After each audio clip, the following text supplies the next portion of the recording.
Hello， 大家好，这里是魔玩小周。那么今天我给大家带来的测评内容呢，是来自于 Marvel Legends 85周年所出的一款 Barrel Ring， 也就是金刚狼。那我们还是老样子，通过这样的一个开窗来看一下盒子里面的内容再通过峰会来了解一下这个人物本来应该在漫画中的样子吧。OK， 那我们首先通过开窗可以看到主体上直接就装备了钢爪，然后主体上直接就是放上了 Logan 本人的一个头雕，然后配送的头雕呢是戴上面具后的一个头雕，然后是比较狰狞的面孔。手型方面呢，除了常规给到的握拳手，那也是给到了一对比较特殊的手型，一只张开手型和一只手指的指使型，这两个。那我们来看到侧面的峰会，那侧面的峰会呢，就是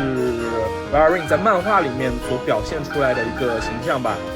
背面也是同样的，好像是某一个漫画的封面，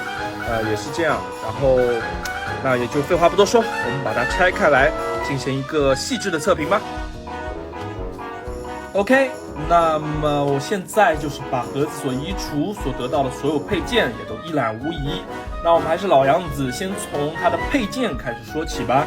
那首先呢，就是这一对握拳手，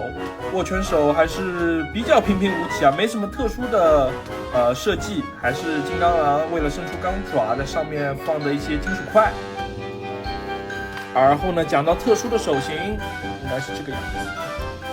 这样的一个特殊手型，一只张开，一只手指，然后呢，如果搭配上这样一个素体来进行一些动作的摆放，我感觉也是可以做出一些比较有创造性的一些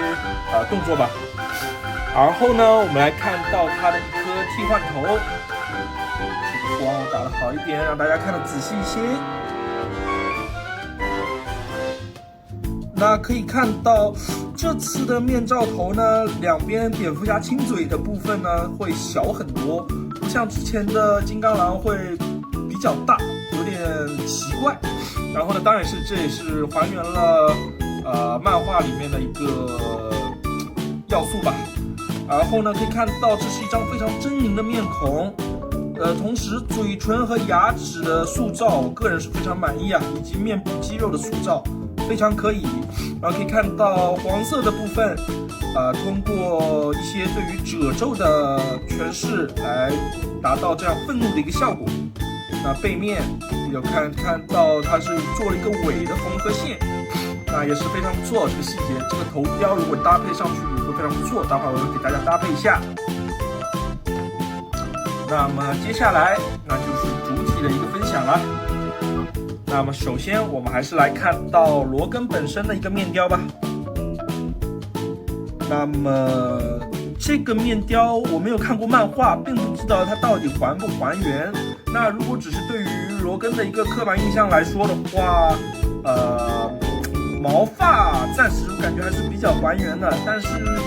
脸说不出哪里有问题，但就是感觉有一点点的小奇怪。当然了，可能是漫画里面就画成这样，这我有点不太清楚。如果是漫画里就长成这样的话，我感觉这个浮雕还是不错的，包括脸上褶皱的细节、嘴唇的光泽、眼部的印刷以及毛发的这样一个设计都还是可以。这个毛发很明显能看出来是金刚狼那个毛发。当然了，如果是漫画里面就是这么画的话，感觉还是不错的一个头雕当然，我之前看的漫画里面的 Barrel Ring， 他的头发可能会更加的出来一点，并没有这么的方方正正。OK， 那么接下来我们就来看到他的身体部分。那么首先我们来看到的就是他的战衣，他的战衣可以看到蓝色的部分是用了一些哑光的材质，不太能够反射光芒，反而黄色的部分呢是比较油的一个状态，可以反射出比较多的光芒。然后来看到背面的战衣，同样的背部的肌肉都有做出来。然后来看到这次也是运用了蝴蝶关节，还是非常不错的一个素体同样的，然后这次比较我想要提的一点呢，就是它这个肩甲像之前的金刚狼，它的肩甲呢是只能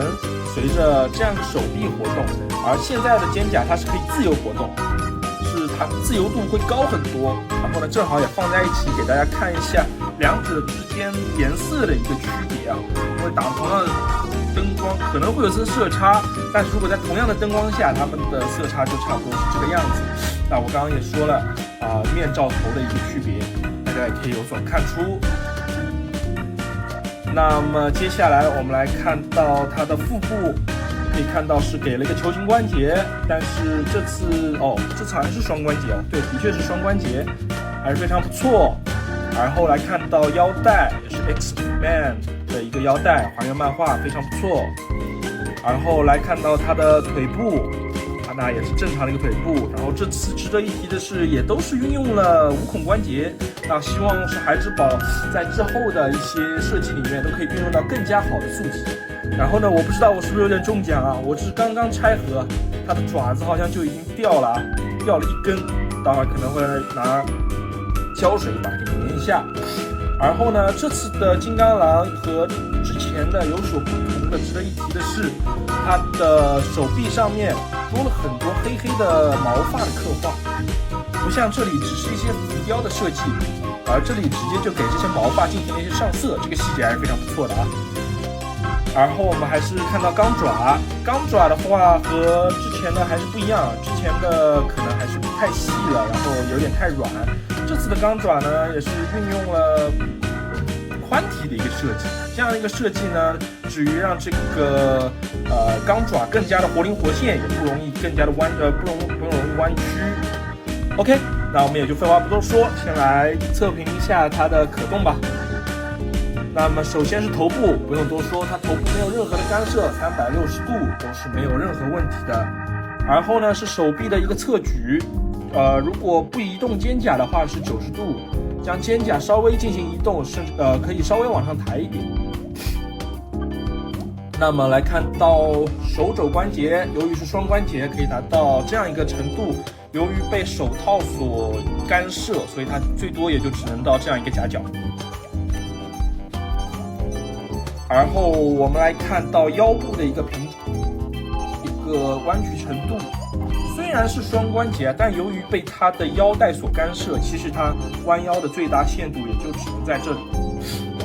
大家可以看到。然后如果后抬的话，也是被这样一个腰带所干涉，差不多就到这样一个程度。那么接下来我们来看一下它腿的一个可动吧。那么侧举的话，差不多80度左右，也是完全够用的一个状态。前踢也是正常 Marvel Legends 的一个状态，由于它的肌肉比较发达，可能会干涉一点点的可动，但完全可以接受。然后脚部这次是没有左右平转的一个细节，它只能前后这样放，所以它的接地性呢，大家需要稍微用点功夫才能让它站好。但其实它如果左右不平转的话，你只要平常一直保持这个角度，你想要让它接地，那还是非常容易的一件事情。OK， 现在呢，我也是将它的一个面罩头给换上了，可以看到这个面罩头的细节还是非常不错的啊，上面的狰狞脸的细节，然后如果搭配上这个战衣，非常不错。我感觉这个表情，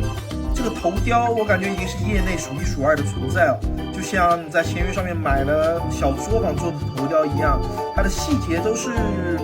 给到了。OK， 而后呢，我也是要讲一些大家比较关注的部分。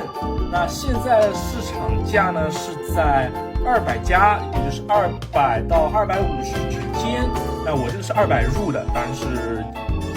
别人转单给我会更加的便宜一些。如果你想要在200左右入手的话，是需要花点功夫在二手的平台上面进行一个寻找。当然我今天也翻到了，好像还是有这样一个价格存在的。那么和之前的金刚狼相比呢，这样的画风会更加写实一些。同样呢，它给予了更好的素体，全部的无孔关节同样的蝴蝶关节，然后更好的头雕，以及一只比较写实的替换头吧，这是之前没有出过的头雕。然后对钢爪也进行了一些改良，在肩甲方面呢也做了一些创新吧。然后这样一个宝蓝色和正黄色的这样一个搭配，看起来还是非常不错的。比这样一个97漫画的金刚狼会看起来更鲜艳一些，因为它的蓝色会更加的显眼一些。然后呢，我觉得这样一个玩具的定价现在是在200左右，我个人是完全可以接受的。当然了，有些人可能觉得可以再观望一下，可能会跌什么的，那也是当然是跌了买最好，那么低入嘛，对吧？那我们的测评也就差不多到此结束了。好，谢谢大家，这里是萌玩小周。